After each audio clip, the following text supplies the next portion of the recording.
tous.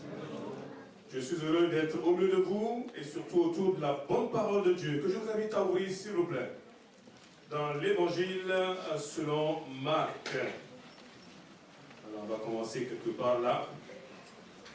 Après, comment le Seigneur va conduire, lui c'est Marc. Il y en a qui sont encore dans l'Ancien Testament. Marc, c'est dans le Nouveau. Voilà, c'est pas au début, c'est un peu plus vers le bon tiers de la fin. Marc chapitre 4. C'est bon, vous êtes là? Comment vous avez trouvé la louange? Moi, je l'ai trouvé bien. Hein? Gloire à Dieu. Alléluia. Il y avait une bonne ambiance. Sentait la présence de Dieu et je crois que c'est le plus important. Marc, je disais donc au chapitre 4. Et nous pourrons lire, pardon, à partir du verset 35.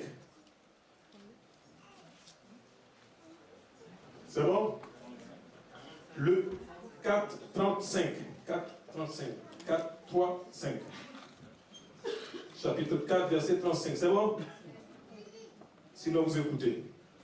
Le soir de ce même jour, il leur dit, c'est Jésus qui parle à ses disciples, passons sur l'autre rive. Après avoir envoyé la foule, ils l'amenèrent comme il était dans le bateau. J'ai trouvé que cette phrase-là, elle est compliquée hein, dans cette version. Après l'avoir envoyé la foule, ils l'amenèrent comme il était dans le bateau. Enfin, on va prendre le fond. Il y avait aussi d'autres bateaux avec lui. Sur une forte bourrasque, les vagues se jetaient dans le bateau. Déjà, il se remplissait. Lui, Jésus, dormait à la poupe sur le coussin. On se demande comment il fait. Ils le réveillèrent et lui dirent, « Mais, nous sommes perdus, et tu ne t'en occupes pas, tu ne t'en soucies pas. » Réveillé, il rabroua le vent et dit à la mer, « Silence, tais-toi !» Le vent tomba et un grand calme se fit. Puis je leur dis, pourquoi êtes-vous peureux? N'avez-vous pas encore de foi? Ils furent saisis d'une grande crainte et ils se disaient les uns aux autres, qui est-il donc celui-ci, que même le vent et la mer lui obéissent? Amen. Amen. Qui est donc ce Jésus? On a donc dans ce passage quelque chose que nous connaissons, Jésus qui dit à ses disciples, il va falloir passer de l'autre côté. De l'autre côté, c'est pour aller dans le pays de Gadara, c'est un pays païen, un pays qui ne connaît pas, qui n'adore pas les dieux d'Israël. Et là, alors qu'ils sont dans la barque, ou dans le bateau si vous voulez, on a vu que survient vraiment quelque chose de terrible. Un vent très fort, une bourrasque qui arrive, et les vagues commencent à rentrer dans le bateau. À mon avis, les disciples ont fait ce qu'ils ont pu, et puis se sont rendus compte que là, ça devenait de plus en plus grave. Et ils vont réveiller Jésus. Et je voudrais attirer un peu notre attention sur ce qu'ils disent au Seigneur. Ils lui disent ceci, maître. Bon, c'est bien, ils reconnaissent que c'est un maître, c'est un enseignant. C'est un rabbi, rabouni. Nous sommes perdus. Et tu ne t'en soucies pas. Nous sommes perdus. Et toi, tu ne t'en soucies pas. Vous voyez? Cette parole-là, elle est... Je vais essayer de l'écouter, de la lire pendant je ne sais plus combien de temps. Et je me rends compte de ceci. C'est que cette parole traduit vraiment ce que le Seigneur va dire. La peur, la crainte, la trouille face à la mort. J'ai une bonne nouvelle à vous annoncer.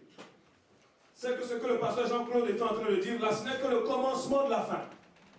Les choses seront de plus en plus difficiles. On va avoir là sous nos yeux des lois aussi iniques les unes comme les autres. Et ça, là, on peut marcher, remarcher. Je vous encourage à marcher, mais comme quelqu'un a dit, hein, les chiens aboient et la caravane passe. L'ennemi sait qu'il lui reste peu de temps. Il va redoubler de coups. Et il fera des choses qui vont nous étonner encore plus. la vie deviendra de plus en plus difficile, surtout pour nous qui sommes enfants de Dieu. Parce que quand on viendra dire à nos enfants, ah oui, mais ce que tu es en train de faire là, c'est contre la parole de Dieu, c'est contre la pensée de Dieu, vous allez voir, ça va se passer dans nos propres maisons. Ça sera difficile. Moi, je réfléchis à ce jour-là où on verra des hommes de même sexe qui vont venir et qui vont revendiquer qu'on les marie dans l'église. Parce que ça, c'est à la porte, ça. Hein? C'est en train de frapper à la porte, là. Hein? Je ne sais pas comment ça va se passer au début. Bien sûr, il faudra que nous soyons armés, nous soyons solides, nous soyons d'aplomb sur la parole de Dieu. Et je vous dis, ce monde-là va faire de plus en plus peur. Surtout peur pour les chrétiens. Et c'est la peur qui fait que souvent on dit des choses qu'on regrette. Vous voyez, les disciples ont oublié que même si c'était difficile, même s'il y avait la tempête, même s'il y avait des bourrasques, il y avait quelqu'un là qui lui a créé la terre, les cieux, tout ce qui est autour de nous là, qui était là en train de dormir. Ce n'était pas possible que la barque soit sombre.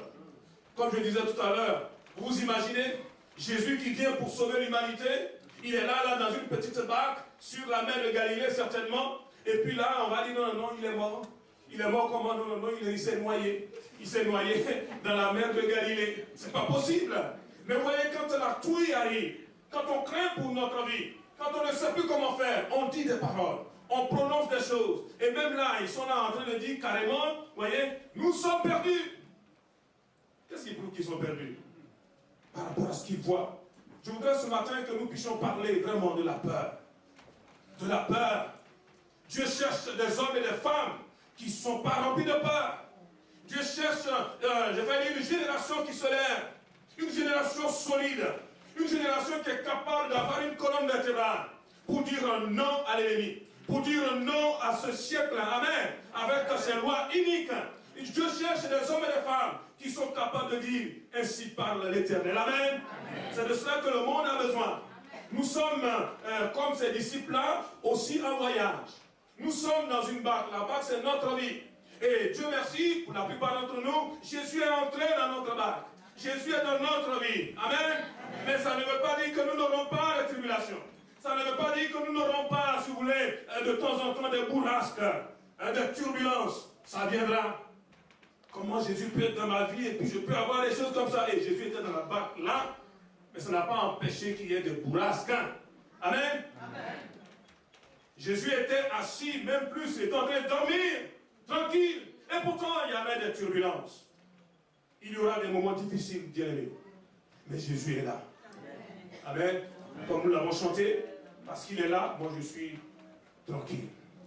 Parce qu'il est là, je suis tranquille. À condition de savoir exactement puiser notre force, notre paix, notre calme dans la personne du Seigneur. Lui dort, moi aussi je préfère dormir. Parfois quand je regarde un peu les difficultés par lesquelles passe l'Église, vraiment il y a de quoi avoir des insomnies. On est là, on essaye de faire et ça ne marche pas. On va à gauche, ça ne va pas. On fait ci, ça ne va pas. Et je suis là, je me dis, waouh Seigneur. Mais il y a une parole qui me rassure. Le Seigneur a dit, je bâtirai mon église. Amen. Amen. Et les portes du séjour de la mort ne pourront pas l'arrêter, ne pourront pas prévaloir contre elle. Vous savez ce que j'ai dit, Seigneur, bâtis ton église. Moi je vais au pied. Moi je vais dormir. Et je dors bien. Amen. Amen. Je suis en train de dire que dans ta vie, merci beaucoup ma soeur, Dieu, il va y avoir des moments difficiles. Mais c'est comment nous réagissons. Nous pouvons avoir le Seigneur dans notre vie et paniquer. Ici, il n'est pas question de paniquer. Parce que selon 2 Timothée chapitre 1er verset 7, nous n'avons pas reçu un esprit de trouille, un esprit de peur, un esprit de lâcheté pour être encore dans la trouille. Bien aimé, le Seigneur qui est en nous là, il nous a donné un esprit de force, d'amour et de sagesse. Amen. Amen. Nous pouvons être forts, à condition de ne pas simplement nous laisser omnibuler parce que nos yeux voient. Et nos yeux voient des choses difficiles. Hein? Vous êtes d'accord avec moi? Ça devient de plus en plus difficile quand même. Surtout là, maintenant, avec la conjoncture actuelle. Combien je vois qui perdent leur travail? J'ai lu même pire. Un homme et sa femme dans la même entreprise, licenciés pratiquement en même temps. C'était tout leur moyen de subsistance. Hommes et femmes dans la même boîte. Et du jour au lendemain, On ferme tout. On est en train de délocaliser, soi-disant. Et vous voyez là, ce sont des frères et des sœurs. Ils sont dans l'église. Comment ils vont faire? La trouille, la crainte. Bien aimé, le monde fait peur. Si nous voulons continuer comme nous avons déjà fait dans les années passées là, bien aimé, les choses vont devenir encore de plus en plus difficiles. Or, nous sommes en voyage. Il faut que nous arrivions sur l'autre rive. Dis Amen. Amen. Amen. Parce que sur l'autre rive, là, il n'y a plus de crainte, il n'y a plus de pleurs, il n'y a plus de licenciement. Jésus est là. Amen. Et nous serons là pour toujours dans sa présence. Plus de pleurs. Il faut passer. Ce n'est qu'un petit temps. Ça passera.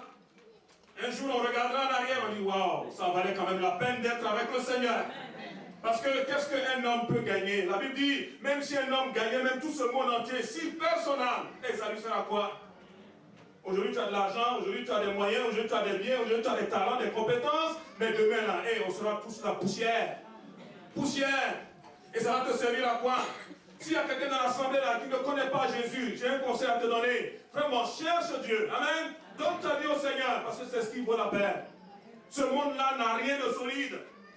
Parfois nous disons, c'est ce que je touche là, c'est ce que je vois là qui est solide. J'ai envie de vous dire que les choses visibles ont été créées par les invisibles. Et oui, les choses invisibles là sont plus réelles que celles que nous pourrions voir.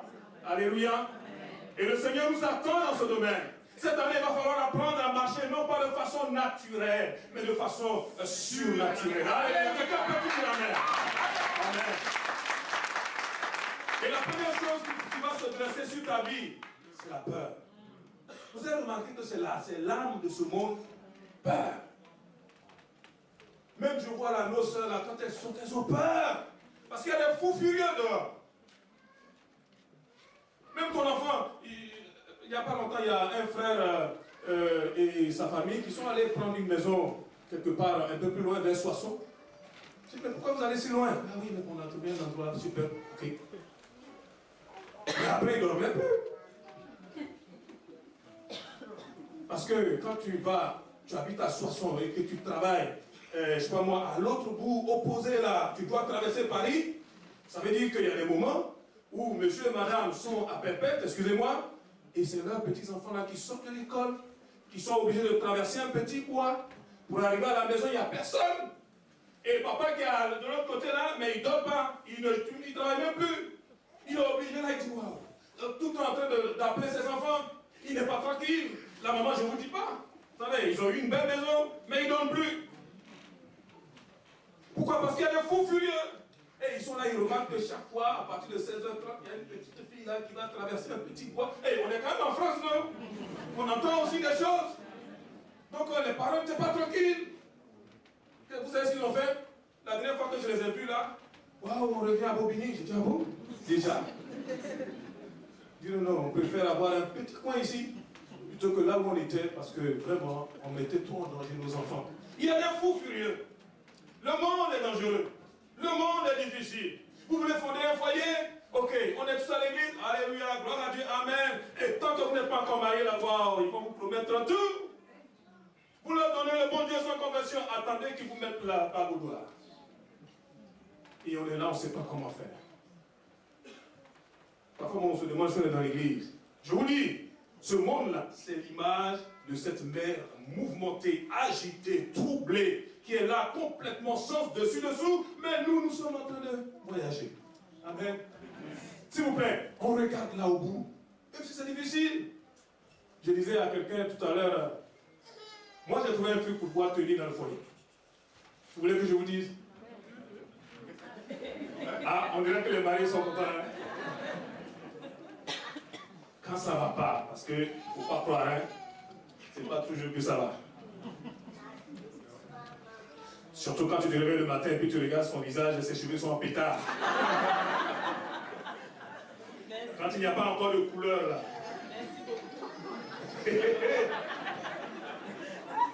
Quand le matin il se réveille et puis tu es fait comme ça, ça dit que le chapeau est à côté. Bon, vous dites rien mon épouse. Hein? Il y a des moments où ça ne va pas. Et puis il y a des moments où on ne sait pas pourquoi, mais l'homme qui est là, il est énervé. On ne sait même pas pourquoi. Tu souris même, tu l'énerves encore plus. Moi j'ai trouvé un truc. Il dit Seigneur, vraiment tu es sage. Quand j'étais jeune, je ne comprenais pas. Parce que le Seigneur dit, dans le royaume de Dieu, au ciel, il n'y aura plus de mari. Je dis, oh non, c'est pas juste. Mais maintenant que je suis marié, je dis, waouh, c'est super.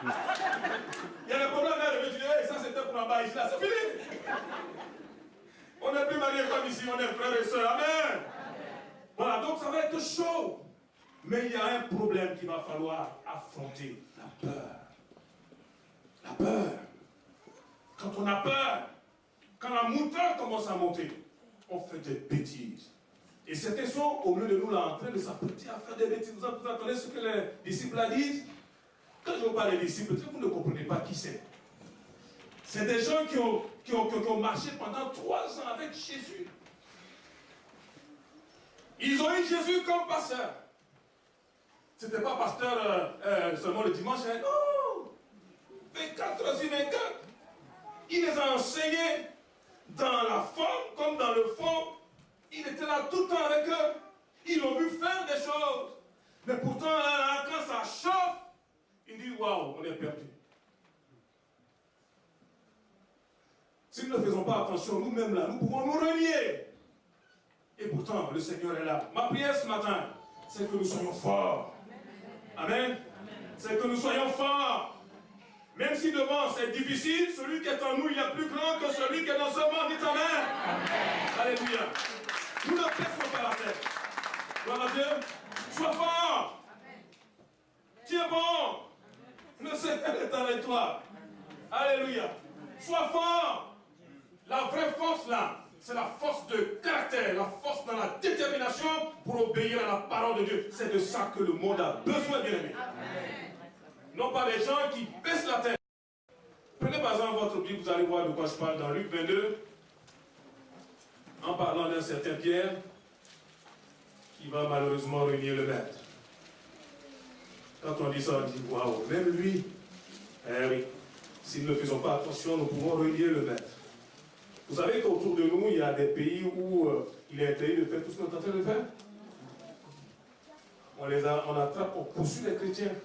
Je ne vous parle pas d'il y a 10 ans, je vous parle de maintenant, pendant que je suis en train de prêcher la parole de Dieu. On les arrête et on leur dit, votre façon de faire, on dirait que vous êtes des chrétiens. Vous êtes chrétiens, oui, non? Et là, il n'y a plus de place au baratin. Hein? Ah, c'est-à-dire, non, il n'y a pas de c'est-à-dire, c'est oui ou c'est non. Tu dis oui, on te pose une deuxième question. Renonce à ta foi et tu auras la vie. Sinon, on te tue. C'était il y a 10 ans, non, ça se passe maintenant. Allez sur porte ouverte. Écoutez un peu les infos. C'est pour ça que nous sommes là au chaud, tranquille, bien aimés. Les choses sont difficiles. Et parfois nous sommes en train de nous plaindre là pour notre petit doigt. Il y en a qui sont en train de trucider là à cause de la foi. Mais si tu as peur, si tu es toujours en train de regarder ce qui est autour de toi, et quand ces choses vont arriver là, tu as fait comment? Alors qu'on n'a pas encore fini de traverser cette mer. Il faut tenir jusqu'au bout. Ce n'est pas le commencement qui est important. C'est la fin. Bientôt Jésus revient, il faut s'accrocher. Amen. Hey, licenciement ou pas licenciement, travail ou pas travail, santé ou pas santé, peu importe, il faut s'accrocher. Dis à ton voisin, accroche-toi à Jésus.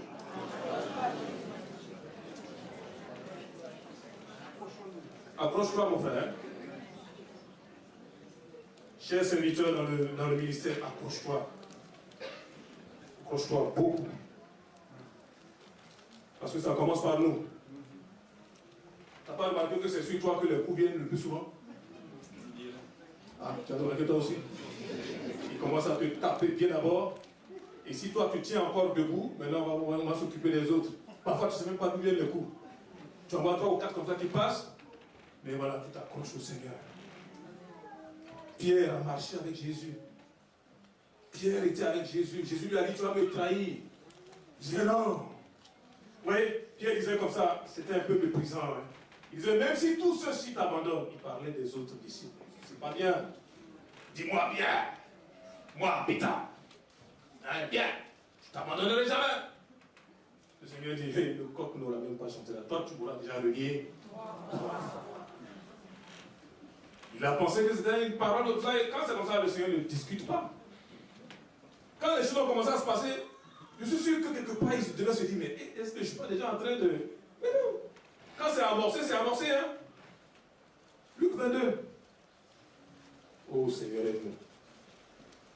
Verset 54. Après s'être emparé de lui, il l'emmenèrent, le conduisirent dans la maison du grand prêtre. Pierre suivait de loin. Ça commence bien. Là, il n'est plus à côté, il est de loin. Quelqu'un a dit, en voulant parler de M. Alain Delon, il dit Alain de loin. Donc ça, c'est Pierre de loin. Pierre le suivait de loin. Ils allumèrent du feu au milieu de la cour et s'assit. Pierre était assis au milieu d'eux. Il a froid. Il faisait froid. Mais lui, là, il avait froid de plusieurs manières. Il avait aussi un froid à l'intérieur. Un froid dans sa communion avec le Seigneur. Il n'était pas en forme, ce Pierre. Et malheureusement pour lui, il y a une petite femme là, une servante, qui le vit assis à la lumière du feu et le fixa. C'est dangereux quand une femme commence à vous regarder comme ça. Et dit, celui-ci aussi était avec lui. Ouais, la femme, c'est conclusion, lui là. Celui-là, il était dedans. Regardez ce qu'il dit. Il le mia en disant, femme, je ne le connais pas. Il parle de Jésus. Puis après, un autre le vit et lui dit, toi aussi, tu es l'un d'entre eux. Et Pierre dit, je ne le suis pas. Bon, on ne voit pas les gestes là, mais ça doit être terrible. Je ne le suis pas. Après l'intervalle d'environ 1 heure, une autre encore insistait. En vérité, celui-ci aussi était avec lui, car il est également galiléen. Pierre répondit, je ne sais pas ce que tu veux dire. À l'instant même, comme il parlait encore, un coq chanta. Et le Seigneur se retourne et regarde à Pierre. Oh, j'aimerais pas être à la place de Pierre. J'aimerais pas être à la place de Pierre. Bien-aimés, nous avons la vie de Dieu en nous. Nous avons l'Esprit de Dieu en nous. Nous sommes enfants de Dieu, il n'y a pas de doute. Mais si nous ne veillons pas, ce monde peut tellement nous impressionner que nous sommes capables non seulement d'avoir peur, mais de raconter n'importe quoi. Quand nous avons peur, nous disons des choses qui nous dépassent. Nous allons trop vite à des conclusions qui ne sont pas vraies. Le vrai problème, c'est notre boîte, notre tête. Dis-moi ce que tu penses, je dirai ce que tu es. Parce que ce que tu vois, ce que tu entends, c'est ça qui risque d'agir dans ta vie. Il va falloir à un moment donné se fermer les oreilles, se fermer les yeux, je veux dire spirituellement, pour écouter le témoignage de Jésus, le témoignage de sa parole. C'est ce qu'il dit là qui est important. Même si c'est difficile, ça arrive à tout le monde.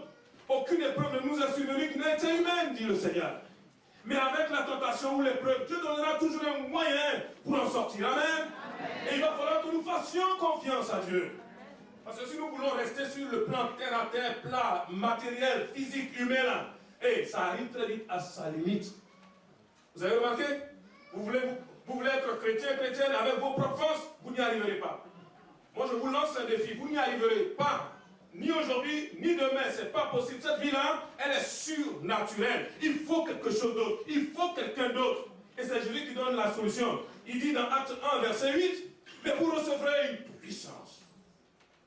Mais vous recevrez une puissance. Mais vous recevrez une puissance. Le Saint-Esprit survenant sur vous et vous serez mes témoins. Ça veut dire que vous n'aurez plus peur. Nous avons besoin du Saint-Esprit, bien-aimé. Ce n'est pas le moment d'être là en train de se laisser timorer par des attitudes qui sont purement charnelles, mais d'être là rempli du Saint-Esprit. Bien-aimé, cherche à être baptisé, rempli du Saint-Esprit, rempli de Dieu et prêt à obéir à sa parole. Tu vas voir, même si c'est difficile, tu fais des pas de géant et tu passes au-dessus. Amen. Amen. Alléluia. Ce qui a impressionné nos chers amis là, c'est le vent. Quand vous êtes dans un petit truc comme ça, et que vous voyez le vent en train de souffler, ça fait peur. Autre chose, pourquoi ils avaient peur? Ils avaient peur pour leur propre vie. Ils avaient peur parce qu'ils se sont dit, ils vont mourir. Oh ben, nous sommes en train de mourir. Mais il faut bien qu'un jour on meure. Et s'il faut mourir, peut-être même que ça vaut la peine de bien mourir. J'ai failli dire, au pied du Seigneur, les genoux là usés, au moins on est mort pour quelque chose. Mais souvent, nous voulons tellement nous accrocher à cette vie, au bien de cette vie. J'ai failli dire aux jouissants de cette vie. J'ai failli dire peu importe même la volonté de Dieu. Et c'est ça qui nous crée des problèmes. Après tout, c'est le Seigneur qui est notre maître. Le jour nous appelle. Tu as beau vouloir t'accrocher, tu vas partir. Quelqu'un a dit la mort, là, ça n'est pas respectueux. Hein? La mort ne respecte personne. Tu as beau être grand, pas grand, avoir beaucoup d'argent, pas de moyens. Quand ça vient là, il y a un homme de Dieu qui m'a fait rire. Il dit que quand la mort vient, il saisit le sorcier. Il le soulève un peu en haut, même si le sorcier fait laisse-moi. Bien aimé, armons-nous de cette pensée que même si c'est difficile, c'est Dieu qui nous laisse un peu de temps. Amen. Pour que dans les moments difficiles, nous puissions glorifier son nom. Amen. Pourquoi? Parce que lui, il est avec nous. Il est avec nous. Ton problème, c'est que tu as oublié que Jésus est avec toi.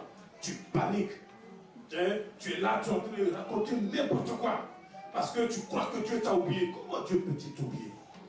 Quand tu ne le connaissais pas, quand tu faisais encore les 400 coups là, il s'est souvenu de toi. Il a eu pitié de toi. Il est venu te chercher. Il a fouillé, il est venu te chercher.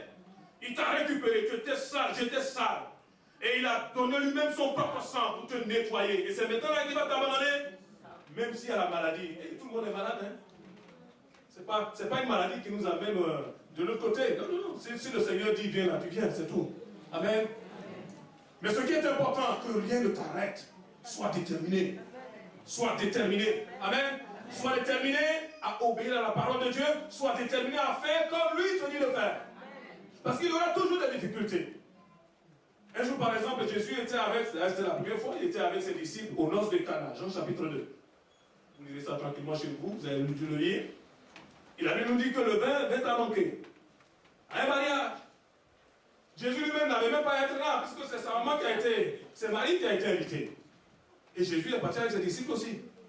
Et pendant qu'ils étaient là, le vin manque.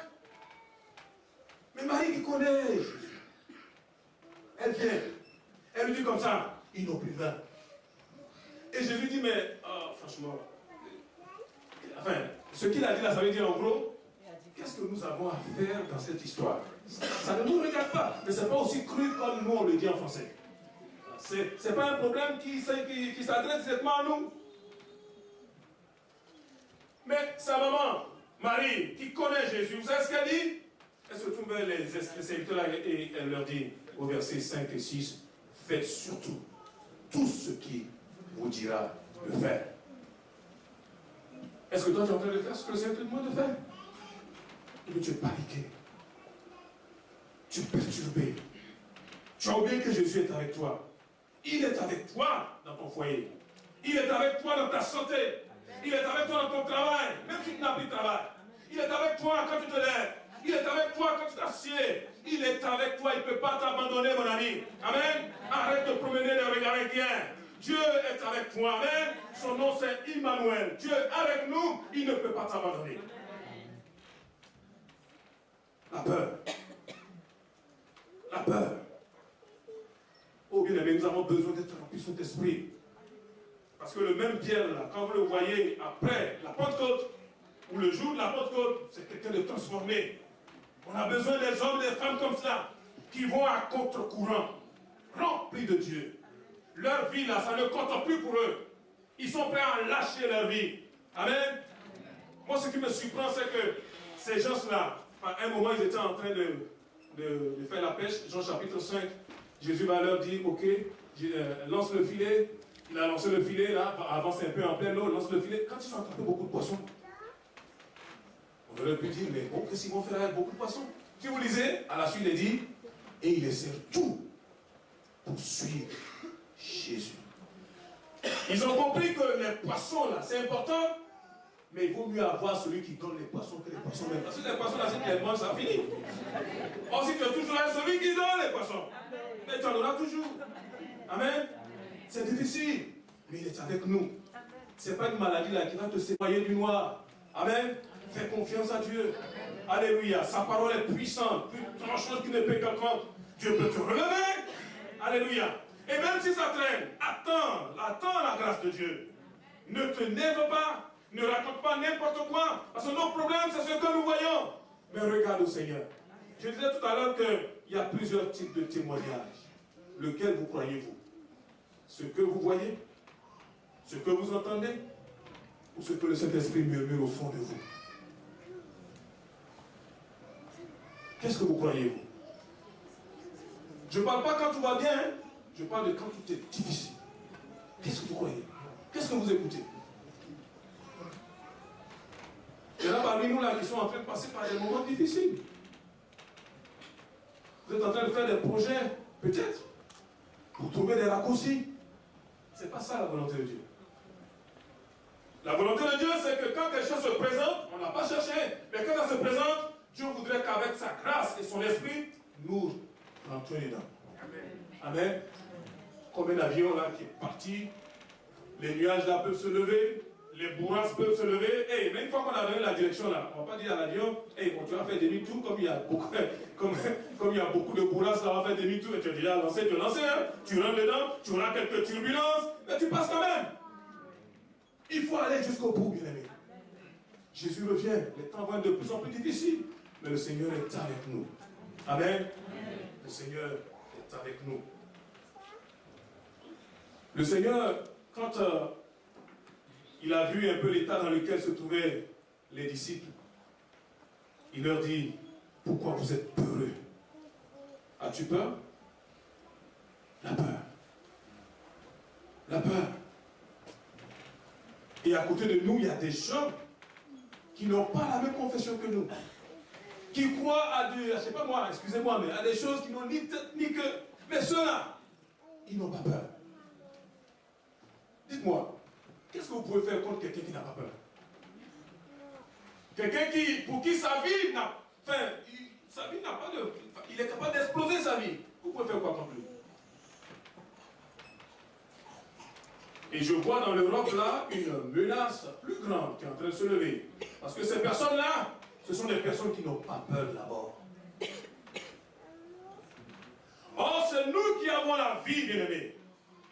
Et nous sommes terrorisés chez nous. Même quand on doit parler simplement de l'amour de Dieu à quelqu'un, on a peur. Il ne faut pas avoir peur, Jésus est avec nous. Si nous ne parlons pas là, qui va le faire? Si nous n'annonçons pas l'évangile, dites-moi qui va le faire? Il y en a même là dans leur propre famille, leurs enfants, leur époux, leurs conjoints sont en train de partir dans l'enfer, mais ils ont peur de parler. Et s'il faut mourir parce qu'on a parlé du Seigneur, il faut mourir. Nous devons le faire. Amen. Dieu cherche un peuple qui est déterminé. Un peuple rempli de son esprit. Un peuple qui est capable d'aller, j'ai failli dire à contre-courant comme je l'ai dit tout à l'heure. Et qui dit, Seigneur, tu habites en nous. La vie ici-bas, c'est pas long. Hein? Ceux qui sont forts, 80, 90 ans en moyenne. Hein? Allez, si vous voulez 100 ans. Mais c'est quoi 100 ans au regard de l'éternité? C'est un passage. Ce n'est qu'un petit couloir. Un jour, tout ça là, ça finira. Attache-toi au Seigneur. Attache-toi à sa parole. Arrête de regarder les vagues. Arrête de regarder les vents là qui t'embêtent. Mais fais confiance à Dieu. Amen. Fais confiance à lui. Et avec lui, tu passeras. Tu apporteras la victoire. Et tu te rendras compte de quelque chose, c'est que même quand c'est difficile, même quand tu crois qu'il t'a abandonné, en fait, c'est lui-même qui te porte. C'est lui-même qui te porte. Alléluia. Alors, je propose que pendant quelques instants, nous puissions prier. Je vais m'arrêter là. Il y aurait beaucoup de choses à dire. Mais je crois que j'ai dit l'essentiel.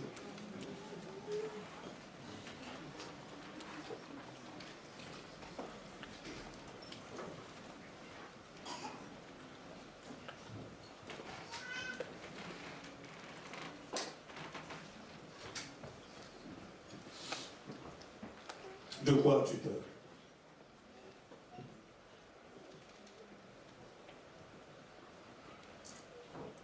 Qu'est-ce qui te terrorise comme ça? Pourquoi es-tu si paniqué? Où est passée ta joie? Où est passée ta paix? Regardez, au début, tu avais la paix de Dieu. Aujourd'hui, c'est vrai, tu fais beaucoup de bruit, mais à l'intérieur de toi, c'est chaud.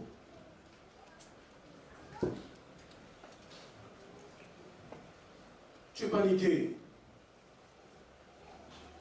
Toi aussi, comme les disciples, tu penses que tu vas mourir. parce qu'on a détecté une maladie en train de te faire vraiment beaucoup de mal. Mais je voudrais te dire ce matin, Dieu est avec toi. Tu es là. Jésus est dans ta barque. Ne te décourage pas. Ne cherche pas d'autres solutions parce que toutes les autres solutions ne tiennent pas. Si le Seigneur est dans ta barque pour t'atteindre là, il faut qu'on passe par Jésus pour t'atteindre. Et si tu sors, si tu veux sortir de la barque, tu vas aller où? Alors que nous avons les têtes baissées, en train de réfléchir, je voudrais d'abord m'adresser à quelqu'un qui n'a pas Jésus dans sa vie. Quelqu'un qui se dit, buvons, mangeons, demain on mourra et puis c'est fini. Et qui se rend compte aujourd'hui que sans Dieu, tu es perdu, mon ami. Tu es perdu. Avec ton éducation, avec ton instruction, avec tout ce que tu as. Sans Jésus, demain, on n'est que poussière. Et tu te dis, Seigneur, j'ai besoin de toi pour traverser, j'ai failli dire, le fleuve de cette vie, de ce monde. Alors que nous avons les yeux fermés là où tu es, lève simplement la main, nous allons prier pour toi. Une façon de dire, Seigneur, je te donne ma vie. Dieu te voit, jeune homme. Dieu te voit, madame. Tu peux baisser ta main. Dieu te voit, jeune homme. Quelqu'un d'autre qui veut faire la paix avec Dieu. Dieu te voit. Dieu vous voit dans le fond, mademoiselle et jeune homme. Quelqu'un d'autre qui réalise que sa vie, là, ça ne va pas. Seigneur, nous voulons te les apporter, t'apporter ces bien-aimés. Seigneur, qui réalise la vanité de la vie. Seigneur, qui se rend compte que, Seigneur, vraiment, en dehors de cette vie, tout est vanité. Vanité de vanité, poursuite du fond. D'ailleurs, même cette vie n'a aucun sens sans toi. Seigneur, alors qu'ils lèvent la main, mon Dieu, nous voulons te les apporter. Fais-leur grâce, pardonne leurs péchés. Seigneur, mon Dieu, tu vois toutes les souffrances qui les assaillent. Oh Dieu, tu as dit que quiconque invoquera ton nom sera sauvé. Seigneur, merci de secourir, mon Dieu, ces bien-aimés. Qui passent des ténèbres à ton admirable lumière, au nom de Jésus. Que leurs péchés soient pardonnés, Seigneur. Et qu'ils deviennent enfants de Dieu, nés de Dieu par la puissance du Saint-Esprit. Oh Dieu, que plus jamais, Seigneur, ils ne soient angoissés encore par quoi que ce soit. Au nom de Jésus, merci parce que tu as inscrit leur nom dans le livre de vie. Et nous les bénissons en ton nom, Père. Béni soit ton nom, merci Seigneur. Nous allons peut-être nous lever maintenant, nous tous qui sommes enfants de Dieu, nous tous seuls, on va prier. Et chacun va vraiment confesser la victoire, même si c'est difficile, pendant quelques instants. Alléluia. Prions ensemble. Je sais que certains sont en grande détresse, mais Dieu est avec nous. Il y en a qui sont malades, il y en a qui ont des familles qui sont perturbées, il y en a qui ont des enfants qui sont en train de partir vraiment dans des conditions pas possibles, il y en a qui ont peut-être des problèmes au niveau du travail, peu importe. On va laisser tout ça entre les mains du Seigneur. Amen. Il dit que sa grâce nous suffit. Amen. Sa grâce nous aidera à aller jusqu'au bout. Est-ce qu'on peut prier pendant quelques instants ensemble? Est-ce qu'on peut lever la voix? Prier au Seigneur. Lui seul sera nous secourir. Alléluia. Seigneur, nous voulons te rendre grâce. Seigneur, nous voulons te bénir. Seigneur, nous voulons te dire merci. Merci pour ton amour. Merci pour ta grâce, Seigneur. Mon Dieu, ce monde est de plus en plus difficile, mais ça tu le sais. Mon Dieu, merci parce que tu nous as donné ton esprit. Afin que nous puissions, mon Dieu, malgré et envers tout, Seigneur, contre tout. Seigneur, mon Dieu, tenir, Seigneur, mon Dieu, pour toi. Merci pour ton Saint-Esprit dans nos vies. Oh Dieu, relève, Seigneur, ton serviteur, ta servante, qui passe par des moments difficiles, qui ne sait même plus comment faire. Tu es celui qui peut l'aider. C'est toi qui dis à la tempête, tais-toi. C'est toi qui dis à la mer, silence. Seigneur, tu es vivant, mon Dieu. En ton nom, Seigneur, mon Dieu, que toutes ces infectiosités, Seigneur, s'arrêtent et que ton nom soit glorifié. Oh Dieu, tu es vivant. Toi qui as commencé cette bonne œuvre, Seigneur, dans la vie de chacun de nous, tu l'amèneras jusqu'au bout, Seigneur. Bénis mon frère, bénis ma soeur, Seigneur. Oh Dieu, permets vraiment qu'il soit fortifié, que là où il est tombé, il puisse se relever. Seigneur, sachant que toi tu es avec nous, tu n'as pas fini avec lui. Seigneur, nous n'allons pas raser les murs. Nous sommes tes enfants, Seigneur. Et nous voulons aller jusqu'au bout avec toi. Seigneur, notre main dans la tienne. Seigneur, mon Dieu, nos pas dans l'empreinte de tes pas, Seigneur. Soutiens, encourage, au nom de Jésus. Seigneur, que toute crainte soit bannie, mon Dieu. Au